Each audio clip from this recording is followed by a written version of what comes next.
नहीं है, और उनके बीच दो मॉलिक्यूल के बीच का जो स्पेस है वो खत्म हो गया। अब ये दो मॉलिक्यूल अभी सबसे लोएस्ट डिस्टेंस पे, सबसे कम डिस्टेंस पे, तो अभी इसके और नजदीक नहीं आ सकते हो। इसका मतलब है वो कंप्रेसिबल है या नहीं? तो सॉलिड आर इनकंप्रेसिबल। सॉलिड क्या होते हैं? कभी भी इनकंप्रेसिबल होते हैं, कभी कंप्रेस नहीं होते। बट या आप थोड़ा सा लिक्विड को कंप्रेस कर सकते हैं by applying the high pressure. थोड़ा सा ज्यादा प्रेशर लगा के थोड़ा सा कंप्रेस कर सकते, ज्यादा नहीं। बट आप गैस को कंप्रेस कर सकते। कब तक कंप्रेस कर सकते? जब तक उसकी कौन सी स्टेट नहीं फॉर्म हो जाती? सॉलिड स्टेट, तब तक उसको आप कंप्रेस कर सकते हैं। लिक्विड स्टेट में वो थोड़ा सा कम कंप्रेस हो रहेगा, बट गैस स्टेट में वो क्या होता है? सबसे ज्यादा कंप्रेसिबल होता है। तो एक बात बताइए ना स्टूडेंट, इसमें सबसे ज्यादा कौन ज्यादा मूव हो रहा है?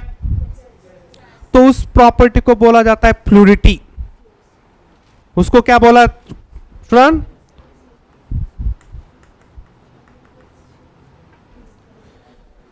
फ्लूइड्स। उसको क्या बोलते हैं? फ्लूइड्स। तो ये फ्लूइड की प्रॉपर्टी है वो सबसे ज्यादा किस में? गैस में। उसके बाद तो फ्लूइडिटी सबसे ज्यादा गैस में, उसके बाद लिक्विड में, और उसके बाद सॉलिड में। समझ में आया स्टूडेंट? आर समझ में आया? विस्कोसिटी,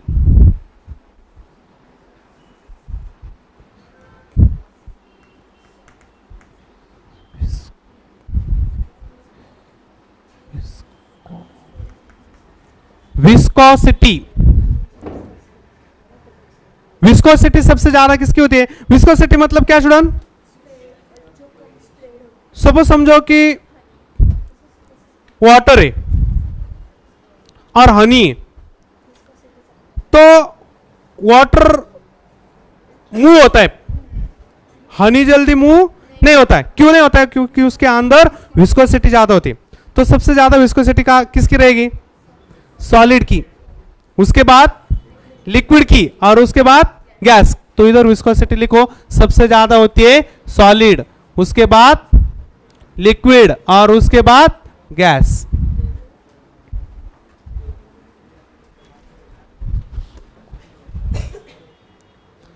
विस्कोसिटी मतलब क्या स्टूडेंट?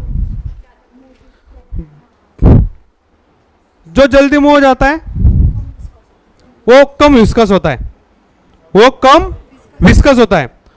जो ज्यादा मूव नहीं होता है, इसका मतलब उसके अंदर ज्यादा मॉलिक्यूल होते, उसके अंदर क्या होते हैं? ज्यादा मॉलिक्यूल। और वो जो ज्यादा मॉलिक्यूल है वो जो सरफेस है जहां मूव हो रहा है उसको रेजिस्ट कर रहे। तो गैस के मॉलिक्यूल ज्यादा रेजिस्ट करेंगे, या लिक्विड के मॉलिक्यूल ज्यादा रेजिस्ट करेंगे, या सॉलिड के मॉलिक्यूल ज्यादा रेजिस्ट करेंगे वो सरफेस को? सॉलिड के मॉलिक्यूल ज्यादा रेजिस्ट करेंगे किसको? जहां वो मूव हो रहे, जहां वो क्या हो रहे? मूव। उसको, उस प्रॉपर्टी को कौन सी प्रॉपर्टी बोलना है? विस्कोसिटी। अरे बोलो, विस्कोसिटी मतलब क्या? जो भी मॉलिक्यूल जहां जिस सरफेस पे क्या हो रहे? मूव। तो जिधर ज्यादा फ्रिक्शन मिलेगा उधर ज्यादा विस्कोसिटी मिलेगी। तो फ्रिक्शन ज्यादा किधर मिलेगा? जहां मॉलिक्यूल ज्यादा प्रेजेंट रहेंगे। ज्यादा प्रेजेंट कहां रहेंगे? सॉलिड में। ज्यादा मतलब क्लोज। गैस में वो मॉलिक्यूल क्या होते हैं? डिस्टेंस पे होते हैं और ज्यादा फ्रिक्शन नहीं लगाते हो। ओके, तो उधर विस्कोसिटी क्या हो जाएगी? कम। तो सबसे ज्यादा विस्कस कौन होता है? सॉलिड। उसके बाद विस्कस कौन होता है? लिक्विड। यदि लिक्विड है, दो लिक्विड है, तो दो लिक्विड में ज्यादा विस्कोसिटी किसकी रहेगी? सपोज अल्कोहल लिक्विड है, आपके पास एक अल्कोहल है, ओके, और आपके पास कोई एक ईथर है।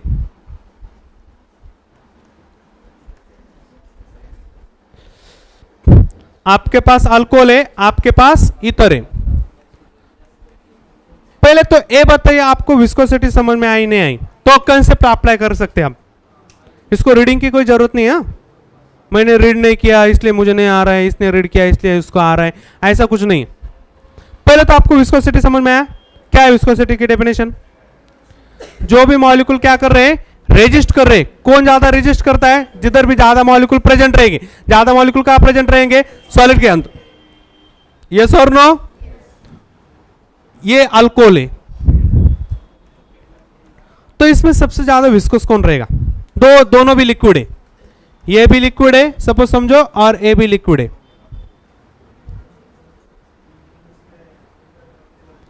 यस, कहा इंटरमोलिकुलर फोर्स ऑफ अट्रैक्शन ज्यादा है? अभी बताया ना मैंने आपको, इसके अंदर इंटरमोलिकुलर फोर्स ऑफ अट्रैक्शन ज्यादा है, इसका मतलब इसकी विस्कोसिटी ज्यादा है।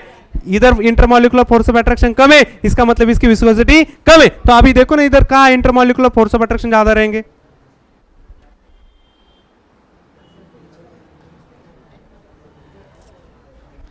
अरे स्टूडेंट, ये अल्कोहल मॉलिक्यूल है, ये अल्कोहल है क्या नहीं? तो अल्कोहल के अंदर hydrogen atom is directly attach to the more electronegative atom, and this hydrogen atom is physically interact with another molecule of more electronegative atom. अरे समझ रहे कृष्ण? ये हाइड्रोजन एटम अल्कोहल पे क्या है? अल्कोहल में हाइड्रोजन एटम क्या है? मोर इलेक्ट्रोनेगेटिव एटम को अटैच है, इसलिए हाइड्रोजन पे कौन सा चार्ज आ गया? तो ये हाइड्रोजन का चार्ज किस पे फिजिकल इंटरेक्ट करेगा? दूसरे मॉलिक्यूल के मोर इलेक्ट्रोनेगेटिव साथ। तो ये दो मॉलिक्यूल फिजिकली इंटरेक्ट हो रहे, तो इसलिए वो आपस में क्या आ रहे? क्लोज। जो भी मॉलिक्यूल क्लोज आएंगे वो विस्कोसिटी को शो करेंगे, ज्यादा है नहीं। तो या आपको हाइड्रोजन एटम मोर इलेक्ट्रोनेगेटिव दिख रहा है क्या? नहीं, इसका मतलब है हाइड्रोजन पे पार्शियल चार्ज आएगा का पॉजिटिव, वो पार्शियल पॉजिटिव चार्ज ही नहीं क्रिएट हो जाएगा, तो पार्शियल नेगेटिव के साथ वो इंटरेक्शन करेगा? नहीं करेगा। अरे करेगा या नहीं करेगा? तो फिर ये मॉलिक्यूल और ये मॉलिक्यूल के अंदर फोर्स ऑफ अट्रैक्शन चलेंगे नहीं चलेंगे? जैसे इधर चल रहे वैसे इधर फोर्स ऑफ अट्रैक्शन चलेंगे नहीं चलेंगे? नहीं चलेंगे। तो इसका मतलब इसकी विस्कोसिटी क्या है? कम है। इसकी विस्कोसिटी क्या है? ज्यादा है। तो ज्यादा विस्कस कौन होता है? जिनके अंदर ये क्या होते हैं shown? Physical forces. Physical forces क्या होते हैं? स्ट्रांग। तो किन के अंदर फिजिकल फोर्स ज्यादा होंगे? जिनके अंदर ये टाइप की बॉन्डिंग ज्यादा है, ये टाइप के मॉलिक्यूल ग्रुप ज्यादा है, ये ग्रुप ज्यादा है, तो उनके अंदर क्या? अरे स्टूडेंट समझ रहे कि नहीं रहे? क्या समझ रहे बताओ? मुझे बताओ विस्कोसिटी किसकी ज्यादा रहेगी? नहीं, अल्कोहल की नहीं, मैंने बताया अभी अल्कोहल की। कंसेप्ट बताओ मुझे। जिनके फिजिकल फोर्स ज्यादा रहेंगे, किनके फिजिकल फोर्स ज्यादा रहेंगे? जिनके अंदर क्या रहेगी? Hydrogen bonding. तो पहले नोट लिखो, विस्कोसिटी किसकी ज्यादा होती है? जिनके अंदर हाइड्रोजन बॉन्डिंग होती है। और हाइड्रोजन बॉन्डिंग कहां होती है? हाइड्रोजन बॉन्डिंग कहां होती है? Hydrogen atom is directly attached to the more electronegative atom, like nitrogen, oxygen, fluorine. उनके अंदर आपको क्या मिलेगी? हाइड्रोजन। और जिधर भी हाइड्रोजन बॉन्डिंग मैक्सिमम, उधर मॉलिक्यूल का फोर्स ऑफ अट्रैक्शन ज्यादा, विस्कोसिटी ज्यादा, फ्लूइडिटी कम। लिखो, यह समझना है आपको। हाँ,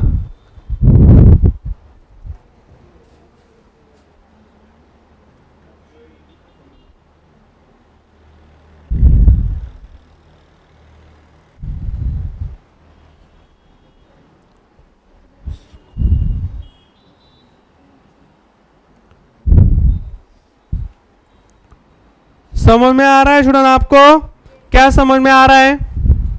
सपोज समझो कि आपके पास कोई एक दूसरा मॉलिक्यूल दे दिया है मैंने,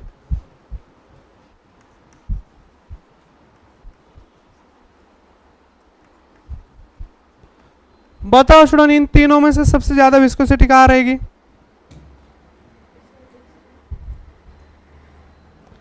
इन तीनों में से सबसे, दिस इज द ग्लिसरॉल, सबसे ज्यादा विस्कोसिटी किसकी रहेगी? क्यों ग्लिसरॉल की रहेगी?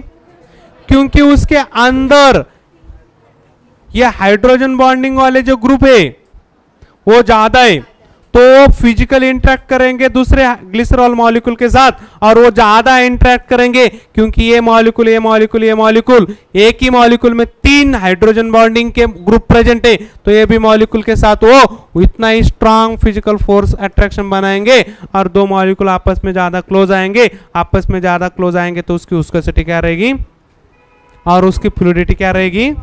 समझ में आया स्टूडेंट? आ रहे समझ में आया? Okay done. तो अभी एक बात बताओ स्टूडेंट, पक्का समझ में आया? कौन से 3 एग्जांपल देखे हमने? अल्कोहल, कौन सा अल्कोहल? इसमें एक ही OH ग्रुप है, इसको बोलना है मोनोहाइड्रोक्सी अल्कोहल। ये एक ही OH ग्रुप है, ये कौन सा हाइड्रोक्सी है? Try hydroxy. ये कौन सा हाइड्रोक्सी है? ट्राई। तो जिसके अंदर जितने OH ज्यादा उधर फोर्स ऑफ अट्रैक्शन ज्यादा, उधर हाइड्रोजन बॉन्डिंग ज्यादा। समझ में आया? पक्का समझ में आया? Okay done. तो अभी यहां तक तो कोई डाउट आपको नहीं है? अरे है या नहीं? तो एक बात बताओ ना स्टूडेंट, ये तो था हमारा इंट्रोडक्शन। एक बात बताइए अभी, या आप हर एक पॉइंट पे एक पॉइंट ऐसा ले रहे कि वो हर एक पॉइंट में इंक्लूड है, या मैक्सिमम पॉइंट पे इंक्लूड है वो एक point? Intermolecular force of attraction और रिजिडिटी। ओके, और आप मतलब वो वर्ड ऐसा नहीं है कि उसमें इधर लिखा ही है, वो इनडायरेक्टली भी हो सकता है। आप एक एनालिसिस करो, अभी ये पूरा मैंने इधर लिखा है, आप उस पर एक एनालिसिस करो कि इस टॉपिक में हम क्या पढ़ने वाले। अभी टॉपिक तो सॉलिड स्टेट है हमारा, टॉपिक तो क्या है? Solid state. तो हमारा पूरा फोकस इस टॉपिक में सबसे ज्यादा किस पे रहने वाला है मालूम है स्टूडेंट? नहीं, वो सॉलिड स्टेट तो टॉपिक का नाम ही है ना।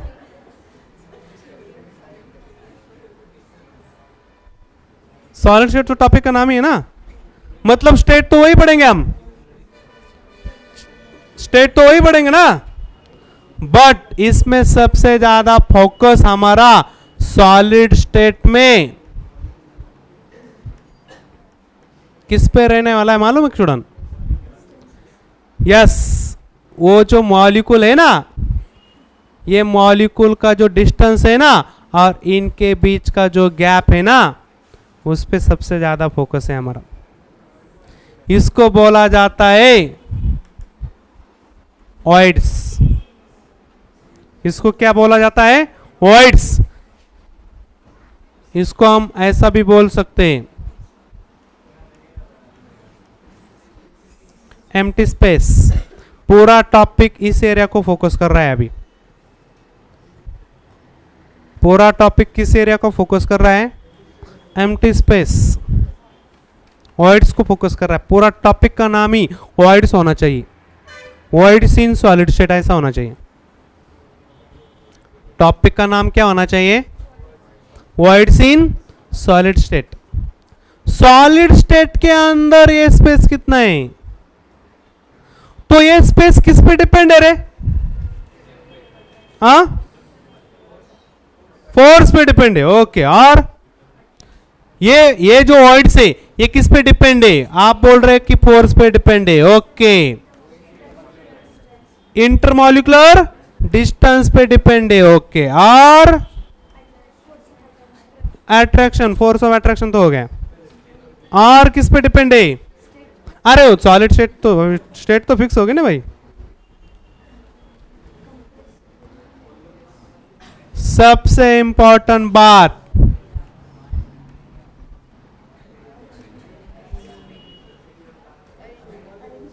किस पे डिपेंड है वो?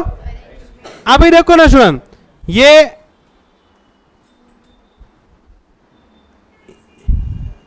ये आपको ऐसे अरेंजमेंट दिख रही है, तो ये अरेंजमेंट मैं ऐसे भी डाल सकता हूं अभी।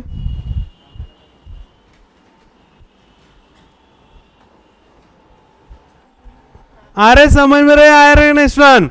तो इधर भी स्पेस में हो रहा है, दिख रहा है आपको, बट इधर स्पेस तो कम दिखाई दे रहा है इसके कंपैरेटिवली। तो हम ये वॉइड्स ये फोर्स पे तो डिपेंड है ही है, डिस्टेंस पे डिपेंड है, और सबसे ज्यादा डिपेंड किस पे स्टूडेंट?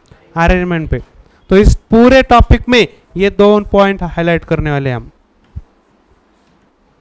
क्योंकि सॉलिड स्टेट में तो फोर्स कॉमन है, सॉलिड स्टेट में तो फोर्स ज्यादा ही होता है, डिस्टेंस कम ही होता है, बट अरेंजमेंट अलग अलग हो सकती है क्या? अरे हो सकती है क्या अरेंजमेंट अलग अलग? वॉइड्स अलग अलग हो सकते हैं क्या? तो पूरा टॉपिक किस एरिया को फोकस कर रहा है? Arrangement and voids. टॉपिक का नाम क्या है?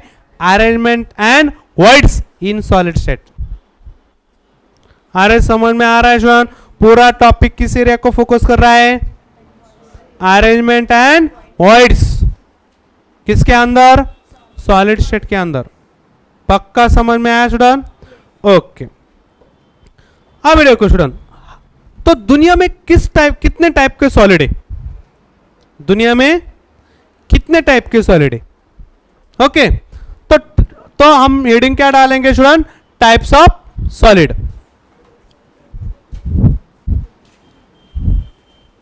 क्या हेडिंग डालेंगे student? Types of solid.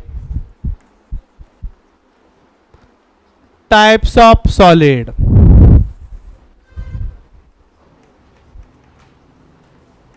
Solid कितने टाइप्स के होते हैं? कौन कौन से टाइप होते हैं सॉलिड के? ओके, तो सॉलिड को दो कैटेगरी में डिवाइड किया है स्टूडेंट। सॉलिड को कितनी कैटेगरी में डिवाइड किया है? दो। कौन से दो कैटेगरी स्टूडेंट? एक तो होता है स्टूडेंट क्रिस्टलाइन सॉलिड, और दूसरा होता है स्टूडेंट एमोरफस सॉलिड।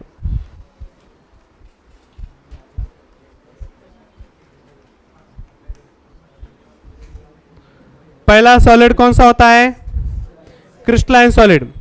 अरे यार आपको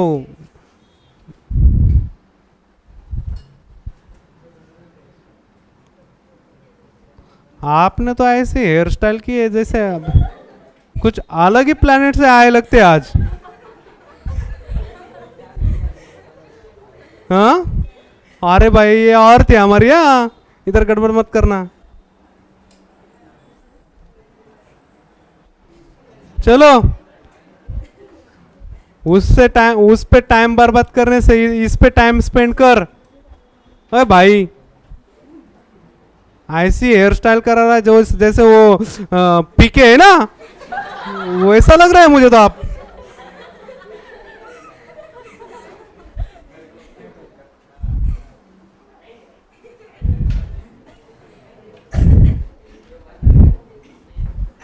अरे फिल्म सिटी में जाना चाहिए यार तू, इधर फिल्म सिटी का कोचिंग लाना चाहिए।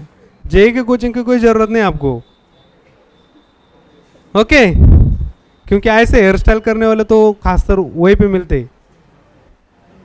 ओके, रोने लगा है क्या वो? देखो। ओके, अभी फर्ड मूड में आ गए।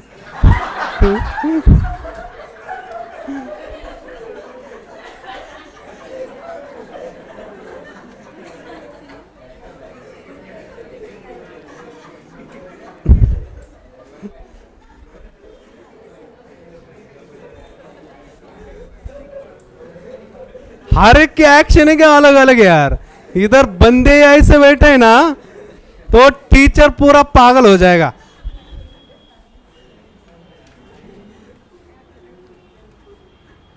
इक्विलिब्रियम पढ़ा रहा हो तो बच्चे बोल रहे थे सेंटर ऑफ मास शिफ्ट हो रहा है।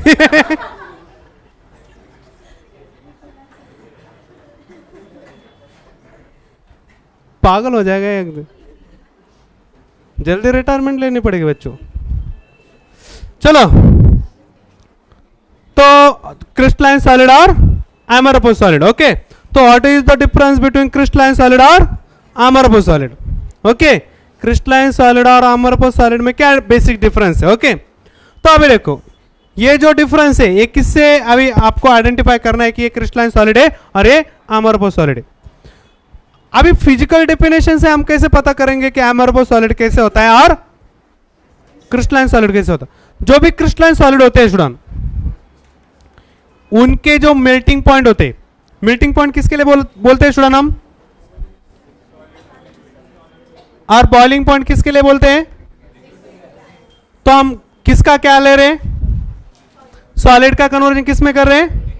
लिक्विड में। तो हम सॉलिड स्टेट ले रहे हैं, तो उसके लिए कौन सा पॉइंट देखेंगे? Melting point. तो अभी ये जो क्रिस्टलाइन सॉलिड होते हैं, उनके जो मेल्टिंग पॉइंट होते हैं चुन, वो कैसे होते हैं चुन? शार्प। कैसे होते हैं? शार्प। शार्प मतलब क्या? परफेक्ट होते हैं। नहीं, वो तो ऑर्डर की बात है, बता दो मैं। परफेक्ट मतलब क्या? अभी देखो, और यहां जो होता है सुन, melting point is not sharp. मतलब क्या? अभी आपको बताता हूं। शार्प और नॉट शार्प का मतलब क्या? अभी बताता हूं। सपोज समझो कि अभी आपकी 12th की एग्जाम है, आपकी 12th की एग्जाम है और आपकी एंट्रेंस एग्जाम है, दो एग्जाम है।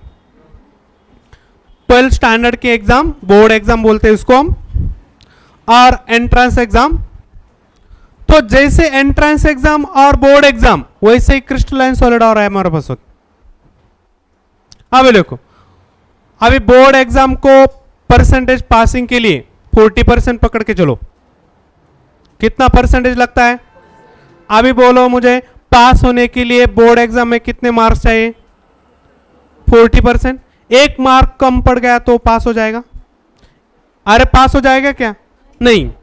मतलब एग्जैक्ट पास सिंबल लाने के लिए आपको मार्कशीट पे किससे ज्यादा मार्क होने चाहिए? 40 या 40 से ज्यादा। यस और नो? अब एंट्रेंस एग्जाम में हर साल का कट ऑफ अलग अलग होता है। आप ऐसे नहीं बोल सकते कि एंट्रेंस एग्जाम में आप पास हो गए तो इसका मतलब आपका नंबर लग गया। वो हर साल का क्या होता है? कट ऑफ अलग अलग होता है। तो मेरिट डिफाइनेट है क्या एंट्रेंस एग्जाम में? एंट्रेंस एग्जाम में मेरिट डिफाइनेट है क्या? बट बोर्ड एग्जाम में मेरिट फिक्स है। पासिंग के लिए कितने चाहिए? 40। तो 40 मार्क इज द शार्प।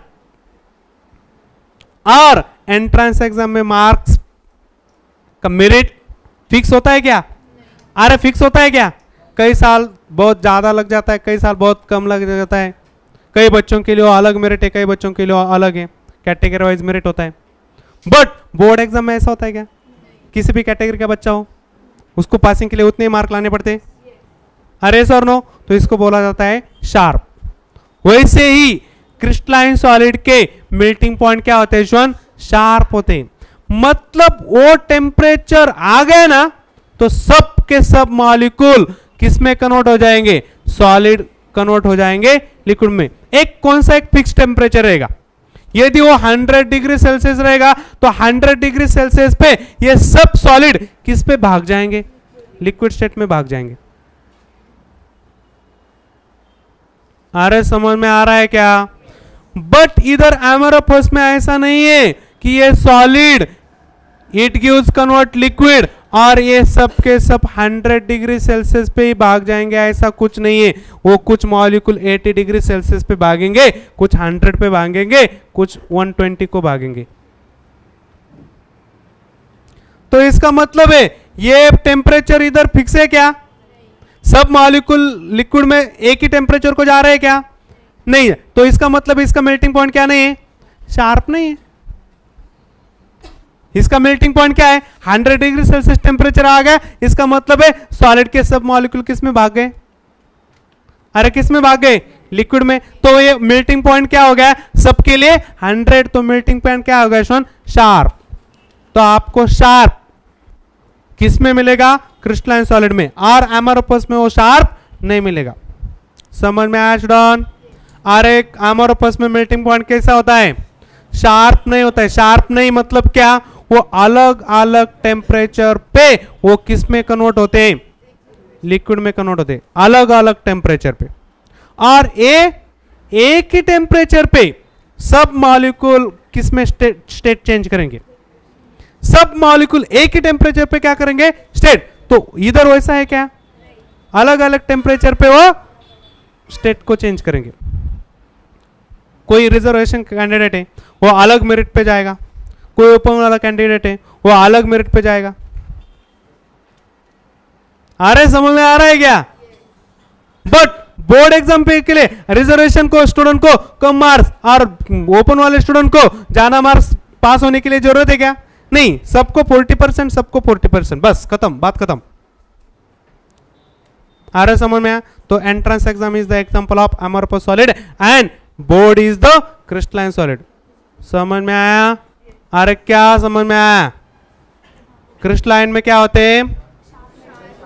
तो अभी एक शार्प क्यों होते हैं बताऊंगा मैं आपको, मैं शार्प क्यों होते हैं वो भी बताऊंगा और इनके शार्प क्यों नहीं होते वो भी बताऊंगा। ओके, अभी देखो, अभी सपोज समझो कि या आपकी एक कोई अरेंजमेंट है।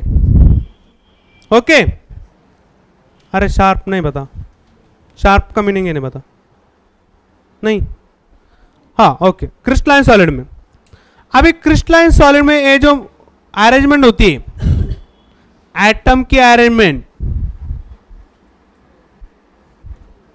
सपोज ये अरेंजमेंट ऐसी, तो ये अरेंजमेंट आपको रिपीटली ऐसी दिखने मिलेगी, या ये जो अरेंजमेंट है या रिपीटली आपको ऐसे मिलेगी। ये अरेंजमेंट है, तो या ये जो अरेंजमेंट है वो अरेंजमेंट है, वो अरेंजमेंट है, वो अरेंजमेंट है, तो ये जो अरेंजमेंट है वो बार बार आ रही है, तो ये डिस्टेंस अरेंजमेंट का क्या है, सब सेम है। तो ये जो ऑर्डर है, इधर जो ऑर्डर है एटम्स की वो क्या है, लॉन्ग तक सेम है, तो इसको बोला जाता है लॉन्ग रेंज ऑर्डर।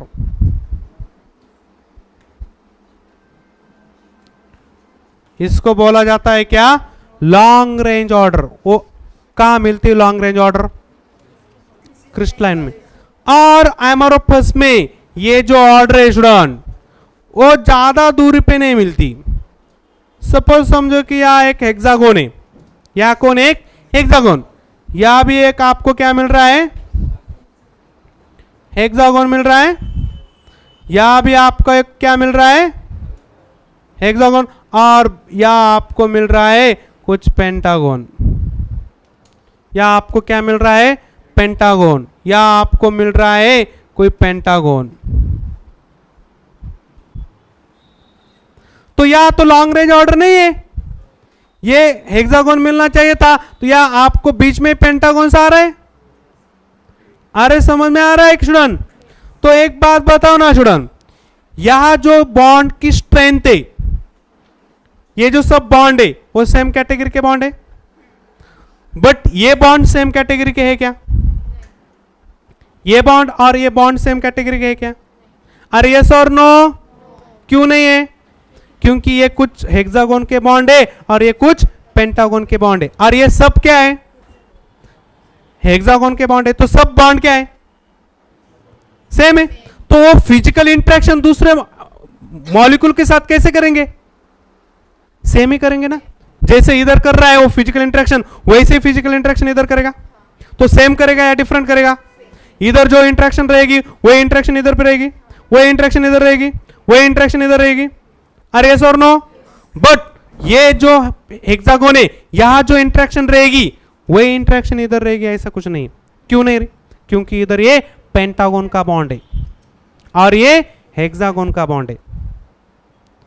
तो सपोज समझो कि ये जो हेक्सागोन का बॉन्ड है, ये जो हेक्सागोन का, इधर हेक्सागोन के जो फिजिकल इंटरेक्शन है इसके साथ, वो सपोज समझो कि स्ट्रांग है, वो सपोज समझो क्या है, स्ट्रांग है, और ये पेंटागोन का जो फिजिकल इंटरेक्शन है इसके साथ वो वीक है, और मैंने ये पूरा कंपाउंड है ना हीट कर दिया।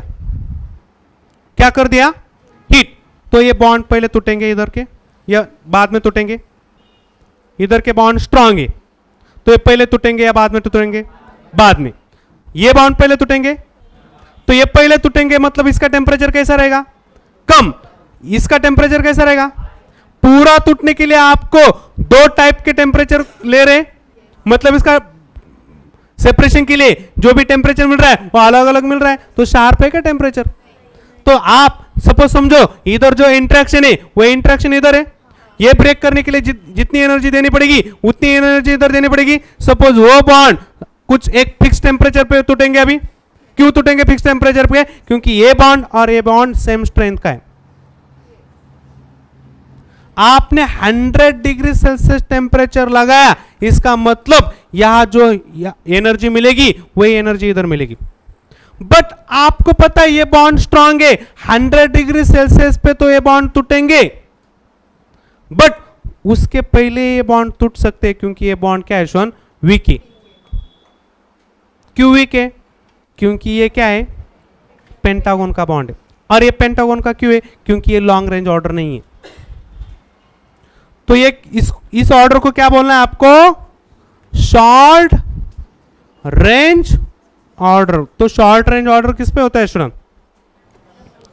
शॉर्ट रेंज ऑर्डर कहां मिलेगी आपको? एमोरोफस। लॉन्ग रेंज ऑर्डर कहां पे मिलेगी?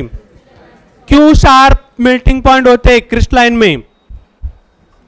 क्योंकि वो लॉन्ग रेंज ऑर्डर होने के कारण all bond strength are same, but due to the short range order all bond are not equal strong or equal strength। सब बॉन्ड इक्वल स्ट्रेंथ के नहीं है, तो तोड़ने के लिए आपको अलग अलग एनर्जी देनी पड़ेगी। तो अलग अलग टेम्परेचर पे टूटेगी वो। अरे अलग अलग टेम्परेचर पे टूटेगी तो इसका टेम्परेचर अलग अलग हो जाएगा टूटने का। तो फिर क्या हो जाएगा? मेल्टिंग पॉइंट क्या रहेंगे? शार्प रहेंगे या नहीं रहेंगे? नहीं रहेंगे। समझ में आया स्टूडेंट? किनके मेल्टिंग पॉइंट शार्प होते, किनके मेल्टिंग पॉइंट शार्प नहीं होते, और वो क्यों होते और वो क्यों नहीं होते, उसका रीजन पता चल गया आपको? यस और नो? और दूसरी बात और कि ये जो क्रिस्टलाइन सॉलिड होता है ना स्टूडेंट, ये क्रिस्टलाइन सॉलिड में आपको मैं कुछ बातें बताता हूं अभी। सबसे इंपॉर्टेंट, ये एक होमोजेनियस अरेंजमेंट है। मतलब होमोजेनियस मतलब ये अरेंजमेंट, ये अरेंजमेंट, ये अरेंजमेंट, ये अरेंजमेंट सब सेम है। अरे सेम है? अरे या नहीं है? ये या नहीं? तो अभी देखो ये जो क्रिस्टलाइन सॉलिड है स्टूडेंट, ये जो क्रिस्टलाइन सॉलिड है, इस क्रिस्टलाइन सॉलिड में हम दो टर्म देखेंगे स्टूडेंट, दो तीन टर्म। पहली देखेंगे स्टूडेंट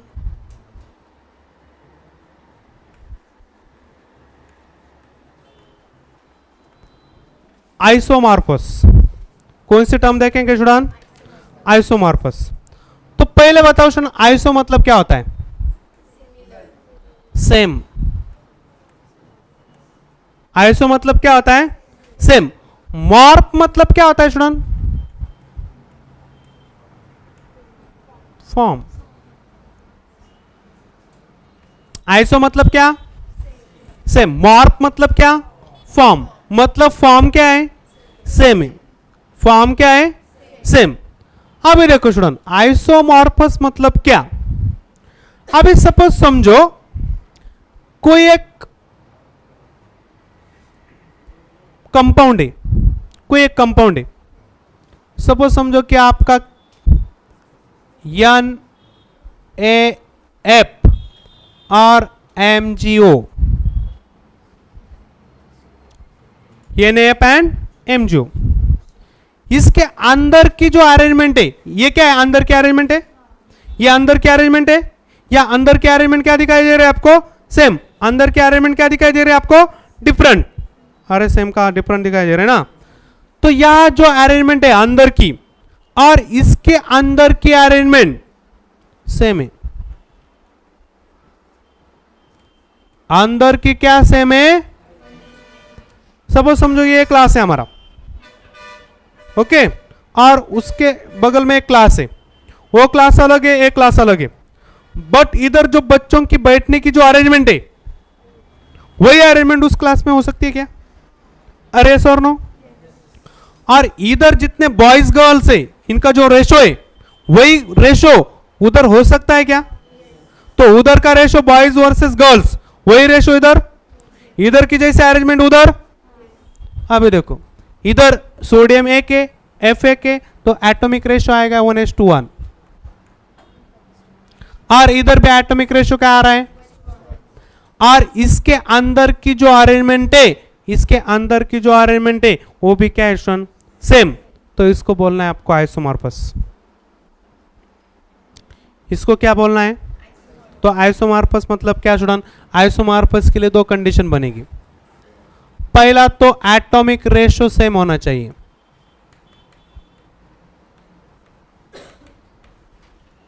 पहले तो क्या सेम होना चाहिए, और दूसरा सेम होना चाहिए इंटरनल अरेंजमेंट।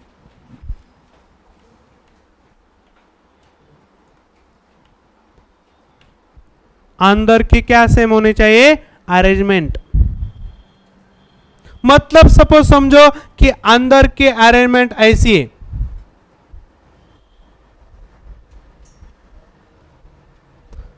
तो इसकी भी अंदर की अरेंजमेंट ऐसी है,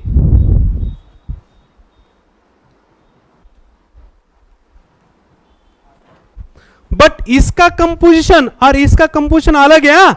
इसका कंपोजिशन NaF है, इसका कंपोजिशन Mg, बट इसके एटम का रेशो लेंगे ना तो आपको सेम मिल रहा है। इसका जो एटम का रेशो है वही एटॉमिक रेशो इधर है, तो आइसोमॉर्फस की कंडीशन क्या बन जाएगी हमारी? Same atomic ratio and same internal arrangement. Those compound forms same atomic ratio, those compound which have same atomic ratio and form same internal arrangement is called as क्या? Iso मतलब क्या? Same. Morph मतलब क्या? Form. तो अंदर का जो form है वो क्या है? इसका भी फॉर्म और इसका भी फॉर्म क्या है? सेम ही है, तो हम इसको क्या बोलेंगे? आइसोमॉर्फोस। अरे समझ में आया क्या? अरे यस और नो, यस और नो। अभी देखो मैं आपको एक एग्जांपल दूसरा दे रहा हूं, NaCl और KCl। ये देख के आप इसको बोल सकते हैं कि आइसोमॉर्फस है। आपने इसका क्या देखा और क्या देखा? तो इंटरनल अरेंजमेंट तो मैंने यहां ड्रॉ नहीं की है, आपने कहा देखी? तो आप खाली ये देखने से डिसाइड नहीं करेंगे कि आइसोमॉर्फस है। खाली एटॉमिक रेशो से काम चलने वाला नहीं। सपोज समझो कि यहां भी 25 मतलब यहां भी 50 बच्चे, वहां भी 50 बच्चे, और दोनों का रेशो 1:1 है, वहां भी 1:1 है, बट यहां की अरेंजमेंट अलग हो सकती है, वहां की अरेंजमेंट अलग हो सकती है। रेशो सेम हो सकता है बट अरेंजमेंट भी डिफरेंट हो सकती है। इसमें आप एटम का रेशो देखेंगे तो 1:1 है, इसमें भी एटम का रेशो 1:1 है, बट ऐसा जरूरी नहीं कि एटम का रेशो 1:1 है इसका मतलब अंदर के अरेंजमेंट भी सेम है। तो दोनों मॉलिक्यूल इज, दोनों कंपाउंड इज नॉट आइसोमॉर्फस। लिखो, ये आइसोमॉर्फस नहीं है। कौन आइसोमॉर्फस नहीं है स्टूडेंट? NaCl and KCl। कौन आइसोमॉर्फस है? NaF and MgO। समझ में आया? अरे यस और नो? Okay done. और आइसोमॉर्फस में एग्जांपल लिख सकते हैं आप, KNO3 CaCO3। इसमें रेशो क्या है? 1:2 1:3। इसमें भी क्या है? 1:2 1:3। रेशो सेम है, अंदर के अरेंजमेंट भी सेम है, तो this example is the isomorphous. But this is not isomorphous. क्यों? क्योंकि इसका अंदर के अरेंजमेंट क्या नहीं है? सेम। खाली रेशो से काम चलने वाला नहीं है। दो कंडीशन बताए मैंने। अरे समझ में आया स्टूडेंट? पूरा समझ में आया? ओके।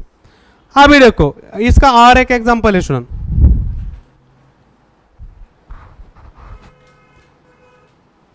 H2SO4 H2SeO4।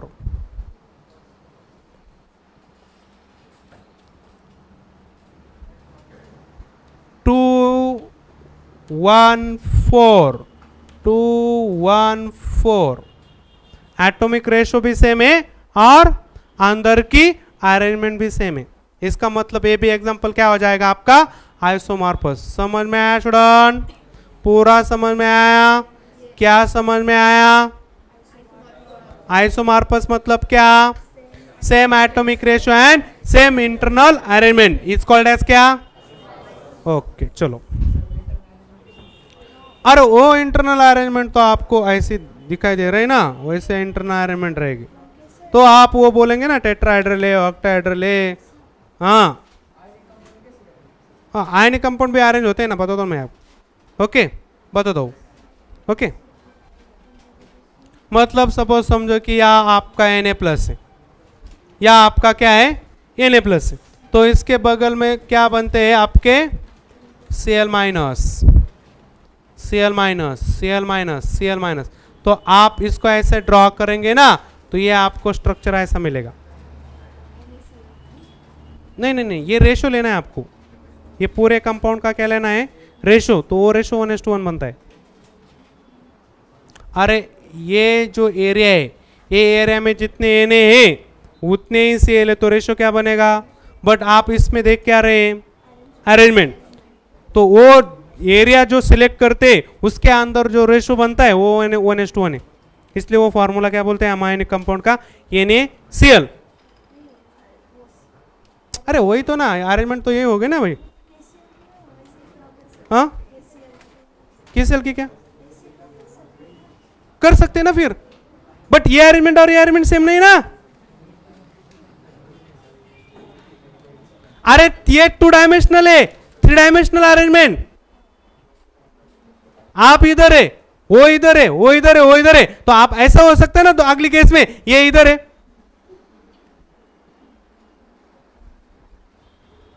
अरे ऐसा स्क्वायर दिखाई दे रहा है, ऐसा भी हो सकता है ना। ट्रायंगल फॉर्म करेंगे आप, पेंटागॉन्स फॉर्म करेंगे आप।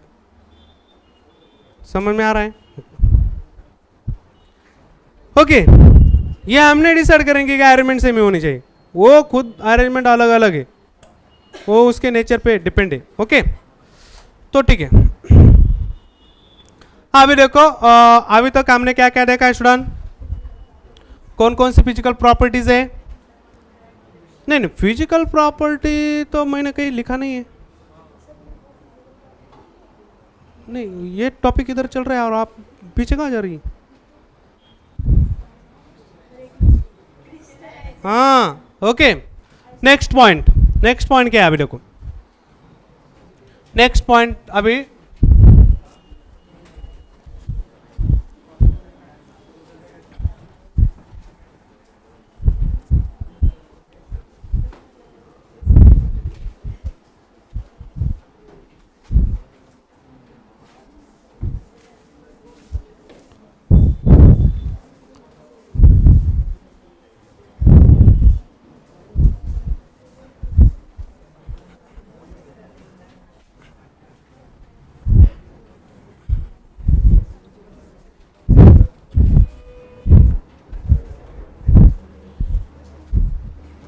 ये देखो सुनो। हाँ भी देखो आइसोमॉर्फस पॉइंट सबके समझ में आया? आइसोमॉर्फस पॉइंट सबके समझ में आया? ओके अभी देखो क्रिस्टलाइन के अंदर दूसरा हेडिंग है पॉलीमॉर्फस। क्या स्टूडेंट? पॉलीमॉर्फस। पॉली मतलब क्या होता है स्टूडेंट? पॉली मतलब क्या होता है? मेनी। और मॉर्फस मतलब क्या होता है? तो मेनी फॉर्म्स। कितने फॉर्म्स? Many forms. मेनी मतलब क्या? एक से ज्यादा, 2 भी हो सकते, 3 भी हो सकते, 4 भी हो सकते, कुछ भी हो सकते। भगवान राम कृष्ण विठ्ठल तो फॉर्म हो गए ना, डिफरेंट फॉर्म हो गई गॉड की। अरे और एक फॉर्म तो हमारे बीच में ही बैठा है। टेंशन लेने की कोई जरूरत ही नहीं। जब भी कुछ संकट आएगा ना Krishna ji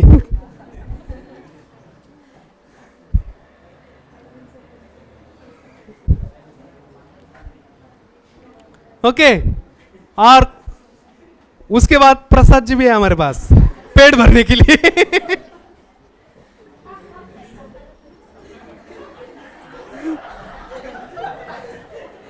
okay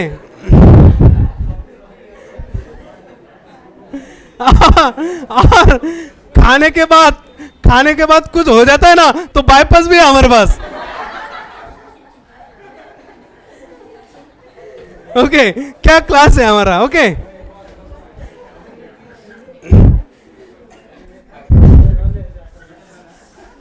okay okay गुरुजी भी है हमारे पास।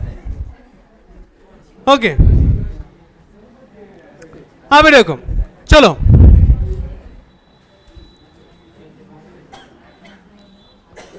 चलो अभी पॉलीमॉर्फस में क्या होता है स्टूडेंट। ओके अभी अलग अलग कंडीशन में ओके अलग अलग सिचुएशन पे, अलग अलग कंडीशन पे आपने ऐसा कभी देखा है क्या कि ये आदमी सच बोल रहा है और वो आदमी झूठ बोल रहा है? ऐसा होता है ना, होता है ना?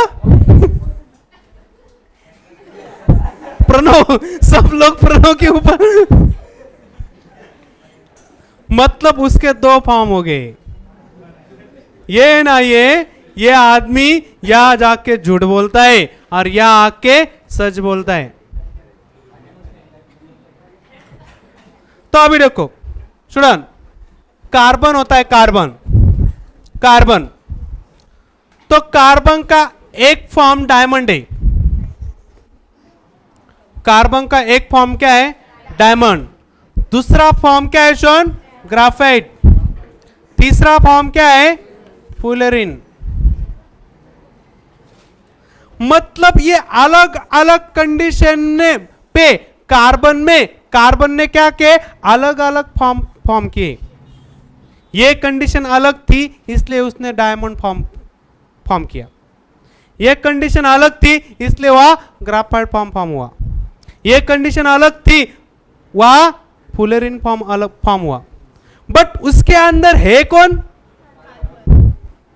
एटॉमिक नंबर 6 है। तो उनके अलग अलग फॉर्म बन गए, कार्बन के अलग अलग फॉर्म बन गए। तो कार्बन क्या फॉर्म करता है? पॉलीमॉर्फ फॉर्म करता है। कार्बन क्या फॉर्म करता है? पॉलीमॉर्फ। ये तीनों क्या है? आपस में पॉलीमॉर्फ है। तीनों आपस में क्या है? पॉलीमॉर्फ। क्यों पॉलीमॉर्फ है? क्योंकि इसका भी कंपोजिशन कार्बन है, इसका भी कंपोजिशन कार्बन है, इसका भी कंपोजिशन कार्बन है, बट है अलग, ये अलग है, ये अलग है। यस और नो? तो diamond, graphite, fullerene is the polymorph of carbon. Diamond, fullerene and graphite is the polymorph of carbon. Carbon के डिफरेंट फॉर्म है वो। आ रहे, समझ में आ रहा है? अभी देखो, बट कार्बन है क्या? कौन सी स्टेट में? अरे सॉलिड स्टेट तो है। वो कार्बन क्या है शोन? एलिमेंटल स्टेट पे। कौन से स्टेट पे? और जो भी एलिमेंटल स्टेट पे पॉलीमॉर्फ फॉर्म करते हैं उसको एक स्पेशली नाम दिया है शोन, एलोट्रोपी। उसको एक स्पेशल नाम दिया गया है। क्या नाम दिया गया है? एलोट्रोपी। किसको एलोट्रोपी बोलना है अभी आपको? यदि कोई एलिमेंट एक से ज्यादा फॉर्म कर रहा है, मतलब पॉलीमॉर्फिज्म शो कर रहा है, उस पॉलीमॉर्फिज्म को आपको क्या बोलना है? कब एलोट्रोप बोलना है? वो एलिमेंटल स्टेट पे होना चाहिए और उसने एक से ज्यादा फॉर्म करने चाहिए। तो इस फॉर्म को आपको क्या बोलना है? एलोट्रोपी। समझ में आया? अभी देखो, ये CaCO3 है। क्या है स्टूडेंट? ये CaCO3 कैल्शियम कार्बोनेट। ये कैल्शियम कार्बोनेट एक सिचुएशन पे कैल्साइट का फॉर्म बनाता है और दूसरे फॉर्म पे अरेगोनाइट। बट इसके अंदर CaCO3 है और इसके भी अंदर CaCO3। इसके अंदर क्या है? इसके भी अंदर क्या है? बट एक सिचुएशन है उसका नाम क्या है? कैल्साइट। और एक सिचुएशन है क्या नाम है? इसका मतलब है इसके अंदर के अरेंजमेंट क्या है? अलग अलग है। इसलिए उनकी नाम क्या हो गए। या डायमंड क्या अंदर कार्बन के अरेंजमेंट क्या है, अलग है। किससे, ग्राफाइट से अलग अरेंजमेंट किससे, बट है कौन, है कौन, या कैल्साइट में है कौन, या आरेगोनाइट में है कौन, दोनों के अंदर है कौन, तो calcium carbonate is the example of,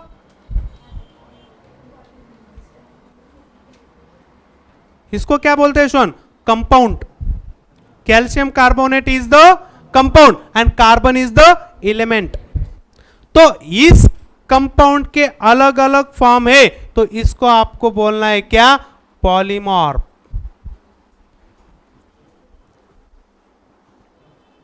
इसको आपको क्या बोलना है, बट इसको क्या नहीं बोलना है, क्यों नहीं बोलना है, क्योंकि allotropy only shown in for only elemental, elemental state के लिए ओनली एलोट्रॉपी बोली जाती है।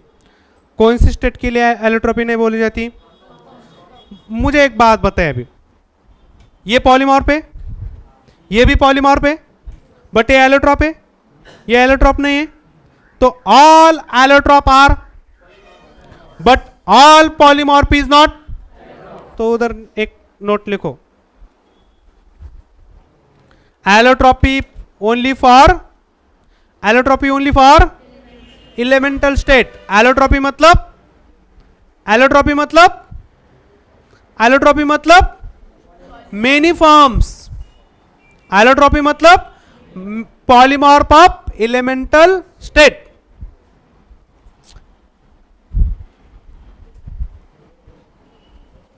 All allotropes are polymorph, but all polymorph is not allotrop.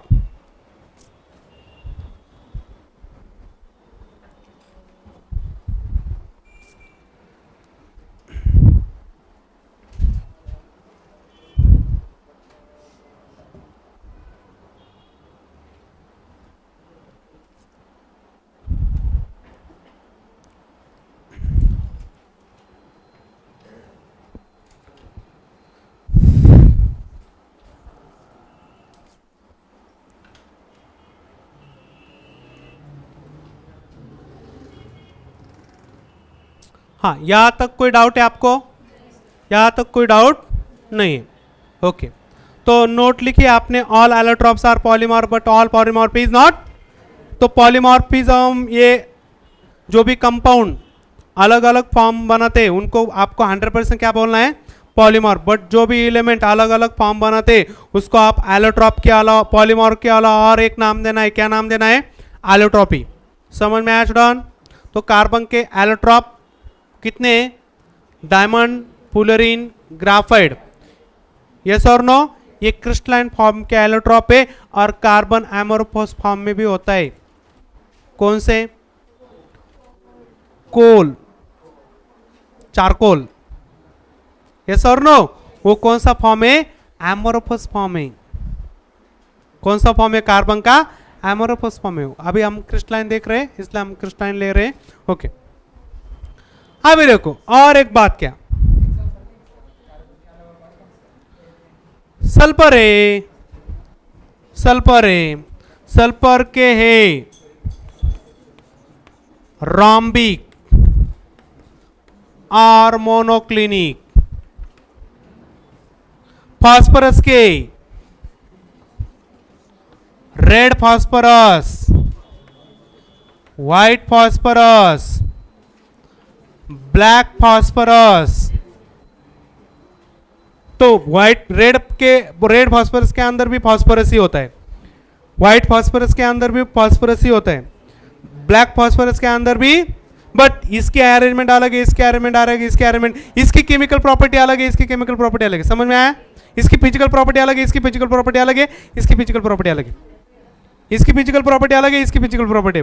तो ये क्या है, sulphur is the elemental, phosphorus is the elemental. तो इस एलिमेंट, ये तो हो गए पॉलीमॉर्फ, बट ये पॉलीमॉर्फ को हम क्या बोलेंगे, एलोट्रॉप्स। इसको भी क्या बोलेंगे, एलोट्रॉप्स। समझ में आया, अरे समझ में आया।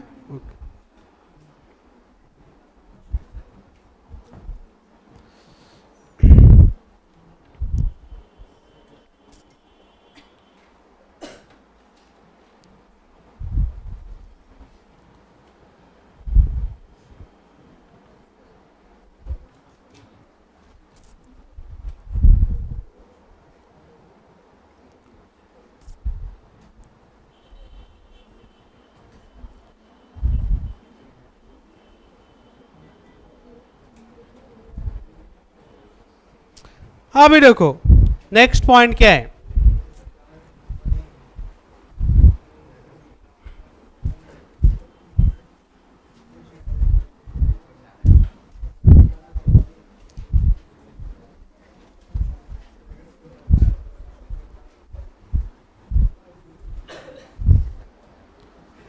स्टूडेंट ओके, अभी हम नेक्स्ट टर्म देखेंगे। ये जो एमरबस होते हैं, एमरबस, उनकी जो अंदर की जो अरेंजमेंट होती है वो लाइक वाटर जैसा होता है। वाटर उस टाइप की अरेंजमेंट होती है। मतलब वाटर में वो मॉलिक्यूल क्या होते हैं, मतलब उसके अंदर फ्लूइडिटी होती है। वाटर के अंदर क्या होती है, फ्लूइडिटी। अभी आपको एक एग्जांपल बता दो कि जो भी क्रिस्टलाइन सॉलिड है, कौन से सॉलिड है, उस पे आप देखेंगे स्टूडेंट,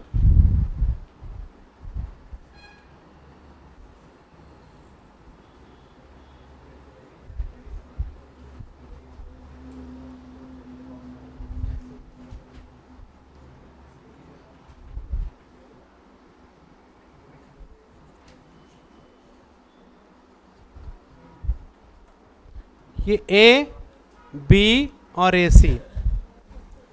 क्रिस्टलाइन सॉलिड में आप देखेंगे कि अलग अलग डायरेक्शन पे आपको अलग अलग कंपोजिशन मिल सकता है। अलग अलग डायरेक्शन पे क्या मिलेगा, अलग अलग कंपोजिशन मिल सकता है। किस पे, क्रिस्टलाइन पे। तो इसीलिए आपके जो फिजिकल प्रॉपर्टीज है स्टूडेंट, फिजिकल प्रॉपर्टी कौन सी होती है शॉन, रिफ्रैक्टिव इंडेक्स।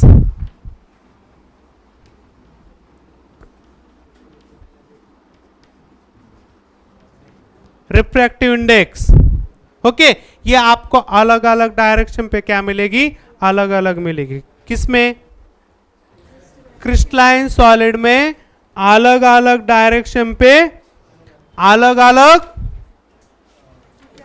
Physical property. कौन सी, रिफ्रैक्टिव इंडेक्स। और लिखो कौन कौन सी फिजिकल प्रॉपर्टी है, okay. Refractive index, electric conductance, electrical conductance. तीसरी डाइलेक्ट्रिक कांस्टेंट, डाइलेक्ट्रिक कांस्टेंट। ऐसी बहुत सारी प्रॉपर्टी है कि जो अलग अलग डायरेक्शन पे क्या मिलेगी, आपको अलग अलग मिलेगी। आ रहे, समझ में आ रहा है एक्शन, क्यों अलग अलग मिलेगी, क्योंकि डिफरेंट डायरेक्शन पे क्या मिल रहा है आपको, डिफरेंट कंपोजिशन मिल रहा है। बट डिफरेंट डायरेक्शन पे क्या मिल रहा है, रे अरेंजमेंट सेम मिल रही है, बट कंपोजिशन क्या मिल रहा है। अरे आपको डिफरेंट डायरेक्शन पे क्या मिल रहा है, different direction having different constituent बोलो या कंपोजिशन बोलो,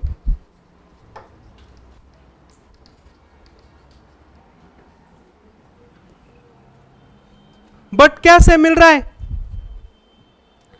अरेंजमेंट क्या मिल रही है, सेम। या भी जाओ, या भी जाओ, या भी जाओ, अरेंजमेंट क्या मिलेगी, या तो पेंटागन मिलेंगे, नहीं तो हेक्सागन मिलेंगे, नहीं तो टेट्रागन्स मिलेंगे, नहीं तो टेट्राहेड्रल मिलेंगे, नहीं तो हेक्साहेड्रल मिलेंगे। तो आपको जो भी मिलेगी वो क्या मिलेगी, सेम। बट क्या अलग अलग मिल सकते हैं, कंपोजिशन अलग मिलेगा। अरे यस और नो, अभी मुझे बताओ, एमोरफस में, एमोरफस सॉलिड में वो डिफरेंट डायरेक्शन पे, और इस प्रॉपर्टी को बोलना है आपको, ये जो प्रॉपर्टी है ये different direction having different composition, इस प्रॉपर्टी को आपको बोलना है अनआइसोट्रॉपी।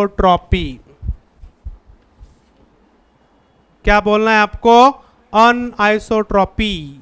तो ये अनआइसोट्रॉपी आपको कहां मिलेगी, क्रिस्टलाइन सॉलिड में क्यों मिलेगी? क्योंकि डिफरेंट डायरेक्शन पे डिफरेंट कॉन्स्टिट्यूएंट मिल रहे, कॉन्स्टिट्यूएंट मतलब कंपोजिशन मिल रहा है। और ये अनआइसोट्रॉपी प्रॉपर्टी जो भी कौन सा एमोरफस होता है H1,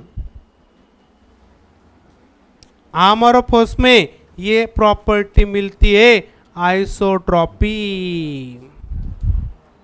मतलब आप इसका मैं बोला ना, इसका स्ट्रक्चर कैसे जैसा होता है? वाटर की जैसे। एमोरफस का जो होता है वो किसके जैसे होता है? वाटर। अभी वाटर का रिफ्रैक्टिव इंडेक्स लीजिए, कौन से भी डायरेक्शन पे वो सेम मिलेगा या डिफरेंट मिलेगा? सेम मिलेगा ना, डिफरेंट डायरेक्शन पे डिफरेंट मिलेगा। और वाटर का रिफ्रैक्टिव इंडेक्स डिफरेंट डायरेक्शन पे डिफरेंट होता है क्या? नहीं, वो आप कौन सी भी डायरेक्शन पे ले लो, आपको रिफ्रैक्टिव इंडेक्स वाटर का क्या मिलेगा? सेम। वैसे ही किसका होता है शॉन? एमोरफस का। Different direction having same physical property. इधर लिखो, different direction having same physical property, hence कौन सी प्रॉपर्टी शो करेगा? It show isotropy. ये किस प्रॉपर्टी को शो करेगा? Iso. But same physical property रहेगी, बट क्या अलग रहेगा रे? अलग क्या रहेगा? अरेंजमेंट अलग रहेगी। अरे डिफरेंट डायरेक्शन पे डिफरेंट अरेंजमेंट मिल रही है ना, इस पे अरेंजमेंट क्या रही है? सेम। बट इस पे अलग क्या है? फिजिकल प्रॉपर्टीज अलग है, बट क्या सेम है? अरे बताओ ना, इसमें सेम क्या है और डिफरेंट क्या है? फिजिकल प्रॉपर्टी बोलना है आपको डायरेक्टली अभी यहां से। इसके अंदर क्या सेम है और क्या डिफरेंट है? और आइसोट्रॉपी अनआइसोट्रॉपी ये वर्ड किस चीज से बना हुआ है? फिजिकल प्रॉपर्टी से बना हुआ है। आइसोट्रॉपी एंड अनआइसोट्रॉपी ये वर्ड किस चीज से बना है? Physical property. खाली physical property, only physical property.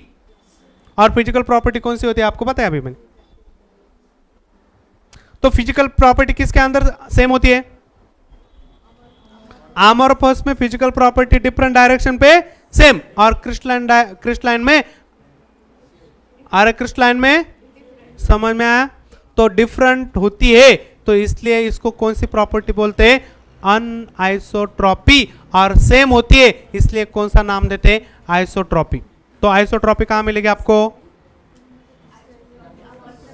और अनआइसोट्रॉपी कहां मिलेगी आपको? पक्का समझ में आया? डन। अभी एमोरफस के एग्जांपल है हमारे पास ग्लास। क्या एग्जांपल है? ग्लास, रबर, बटर, ये सब किसके एग्जांपल है? तो लिखो एमोरफस के example, butter, glass, cupboards, rubber, showcase, वो सब एमोरफस। ओके,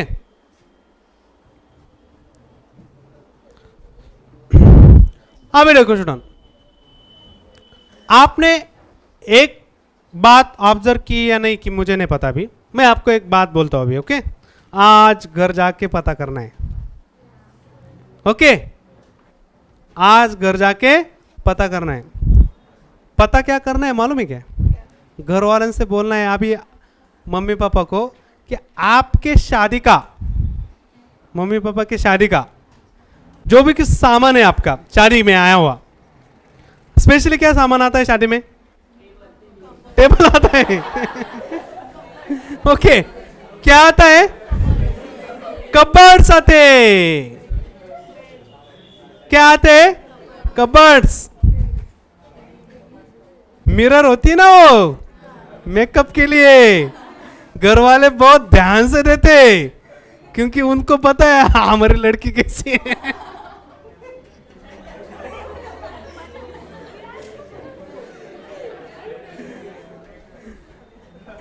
अरे समझ में आएगा नहीं, मेकअप करने के लिए। ओके, तो जो भी कपबोर्ड होते हैं स्टूडेंट, उसके अंदर एक ग्लास होती है। आप उस ग्लास को देखिए, अभी और बहुत जमाना हो गया आपके मम्मी पापा की शादी को अभी, तो आज की डेट में वो एक्सपेरिमेंट ऑब्जर्वेबल एक्सपेरिमेंट है, आज के डेट में वो देख सकते हैं आप। ओके, आप जो ग्लास होती है स्टूडेंट, ये ग्लास का नीचे का जो पार्ट होता है स्टूडेंट, वो बहुत ठीक होता है। क्या होता है? ठीक। और ऊपर का पार्ट बहुत थीन होता है स्टूडेंट। आज की डेट में जब परचेस किया था तब वो सब प्लेन था,